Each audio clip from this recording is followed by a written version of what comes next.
Hello students, physics ध्यान में आप सबका बहुत स्वागत है। मुझे पूरा विश्वास है कि आप अच्छे होंगे और आपकी पढ़ाई भी अच्छी चल रही होगी। तो कंसेप्ट बिल्डिंग सीरीज को आगे बढ़ाते हुए आज मैं लेकर आया हूँ कैपेसिटर का कंसेप्ट नंबर 6। बहुत ही अद्भुत संगम है कंसेप्ट का।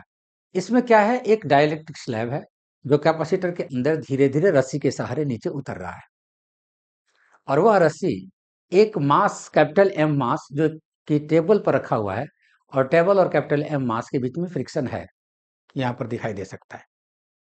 तो ये है कि जैसे स्विच ऑन होता है उस समय इसकी मिनिमम वोल्टेज क्या होगी,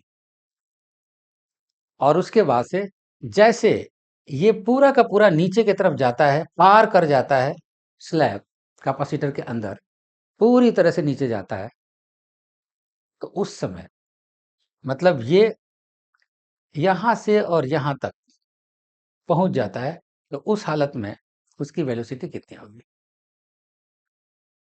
तो इस कंसेप्ट को जरा हम देखते हैं। मतलब पहले वाले में मिनिमम वोल्टेज और दूसरे वाले में वोल्टेज को अगर थोड़ा हम बढ़ा दें या देखें कि पॉसिबिलिटीज एक्सेलेरेशन की होती है कि नहीं आगे चल करके, तो तब उसकी वेलोसिटी क्या होगी जब उसके अंदर पूरी तरह से फील हो। यहाँ पर लिखा हुआ है speed of the block when dielectric completely फिल्स the space of capacitor. ठीक है, तो पहले वाला से नाशीन किए है कि इसका मिनिमम वोल्टेज क्या होगा जैसे स्विच ऑन किया जाए, तो जैसे गिरना शुरू कर रहा है एट मोमेंट, ये वाला है V minimum at moment closing the switch. Second में speed of the block when directly complete fills the space of capacitor. जरा सोचते हैं इसका इक्वेशन कैसे बनेगा। इसको हम साइड में रखते हैं स्पेस थोड़ा सा हमें बनाने के लिए।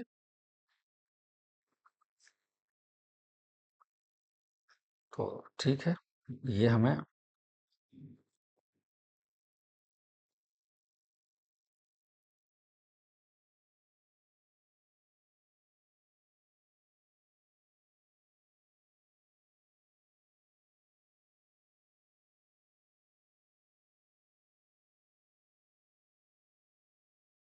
इस पे इक्वेशन ऑफ मोशन निकालते हैं। ये स्मॉल एम है, जरा हम देखते हैं इसका इक्वेशन ऑफ मोशन। देखो, ये स्मॉल एम जो स्लैब है नीचे की तरफ आ रहा है, इसका वेट mg है, और इस पर electrostatic force of attraction Fe, जो कि कैपेसिटर के अंदर जो इलेक्ट्रिक फील्ड है वो डायरेक्ट्रिक नीचे की तरफ खींचेगा। ये दोनों को टेंशन संभाल रहा है। मतलब कि इसके मोशन के लिए Fe plus M G greater than equal to ये टी होना चाहिए, और यहाँ पर टी क्या होगा, म्यू एम जी होगा। ये देखो फ्रिक्शन है यहाँ, मतलब Fe plus M G is greater than equal to mu M G हम रख सकते हैं। और यहाँ पर हमें Fe की वैल्यू डालनी होगी।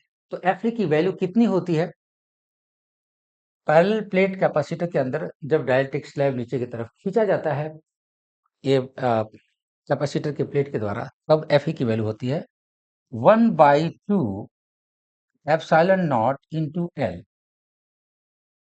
इसकी जो साइड है, इसकी जो लेंथ है, कैपेसिटर का जो एरिया है वह एल स्क्वायर है। तो डिवाइडेड बाई ये D separation between the plates, और K minus one into V square. V potential difference है, मतलब ये बैटरी जितना पोटेंशियल दे रही है बैटरी का, की वजह से जो दोनों प्लेट के बीच में पोटेंशियल डिफरेंस यहाँ पर क्रिएट हुआ है, डायरेक्ट्रिक स्लैब के नीचे आने, बैटरी के ऑन होने की वजह से डायरेक्ट्रिक स्लैब और कैपेसिटर, इन दोनों का संगम का, दोनों का इफेक्टिव जो वी है वो है यहाँ पर वी, और ये is greater than equal to mu M G minus M G. यहाँ से वी का ये जो पोटेंशियल डिफरेंस है, ये जो वोल्टेज है, ये मिनिमम होने के लिए जरूरी है कि ये वाला ग्रेटर देन वाला साइन हटा दें। मतलब मिनिमम के लिए यहाँ से वैल्यू निकलेगी, इसको हम जीरो ले लेते हैं वी मिनिमम। तो अगर हम इसको मिनिमम निकालना होगा तो ये इक्वल साइन लेंगे, ये वाला हम हटा देंगे, तो यहाँ से हमारा वी मिनिमम निकल जाएगा। ये चीज़ आपको समझ में आ गया। अब इसको जरा हम सेलेक्ट करते हैं, इसको हटाते हैं।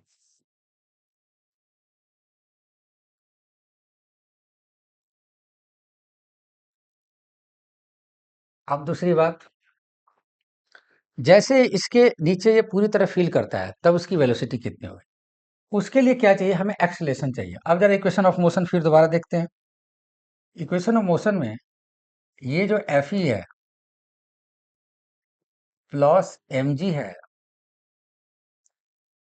और टी इसको पूरी तरह से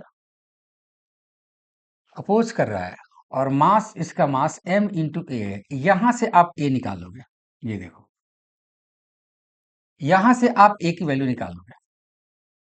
ठीक है, सारा वैल्यू पुट करने के बाद अब इस a की वैल्यू निकालने के बाद आपको क्या करना है कि ये पूछ रहा है कि वेलोसिटी कितनी होगी। तो जाहिर सी बात है velocity v is equal to, अगर यहां से b डिस्टेंस नीचे की तरफ आ रहा है, यहां तक अगर आ रहा है b डिस्टेंस नीचे यहां पर, तो यहां पर वेलोसिटी अगर पूछा जा रहा है b डिस्टेंस नीचे आने के बाद, तो v is equal to u square, zero से चलना शुरू कर रहा है, v square is equal to u square plus two into a, ये वाला a इंटू एस, एस का मतलब ये वाला b। यहां से आप वेलोसिटी निकाल दोगे। तो आई थिंक यहां पर कैसे इस तरह के कंसेप्ट को समझना है, कैसे इक्वेशन बनाना है, ये आपको समझ में आ गया होगा। तो आज के लिए इतना ही, कल मिलते हैं एक नए कंसेप्ट के साथ, तब तक take care, all the best.